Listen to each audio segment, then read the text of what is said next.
எதிர்க்கட்சிகளை பார்த்து திமுக அரசு அஞ்சுவதாக பாஜக சட்டப்பேரவை உறுப்பினர் வானதி ஸ்ரீனிவாசன் விமர்சித்துள்ளார்.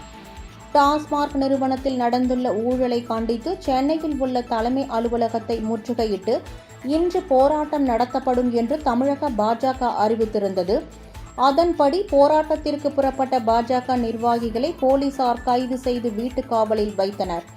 இது தொடர்பாக செய்தியாளர்களிடம் பேசிய பாஜக சட்டப்பேரவை உறுப்பினர் வானதி ஸ்ரீனிவாசன், எதிர்க்கட்சிகளை பார்த்து திமுக அரசு அஞ்சுவதாகவும் அதனால்தான் போராட்ட களத்திற்கு செல்ல விடாமல் வீட்டிலேயே வைத்து பாஜகவினரை கைது செய்வதாகவும் குற்றம் சாட்டினார்.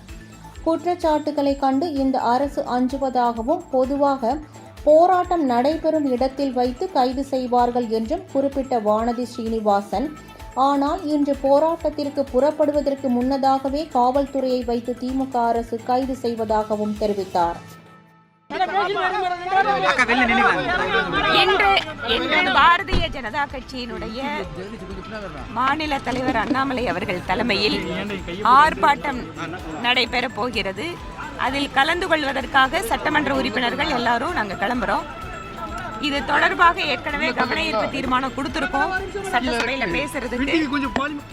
இன்று கேள்வி நேரம் முடியாதனால நம்ம அந்த நேரத்துக்குள்ள ஆர்ப்பாட்டத்தில் இருக்கணுங்கிறதால அங்க கிளம்புறோம். வருகின்ற காலங்களில் இதை சட்டப்பேரவையில் பேசுவதற்காக நாங்கள் அவங்க கிட்ட திரும்பவும் அதை எடுத்துக்க சொல்லி கேட்போம்.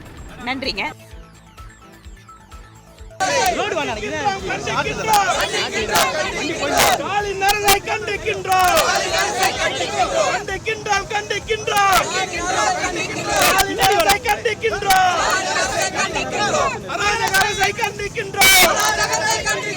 ஜனநாயகத்தை படுகொலை செய்யும்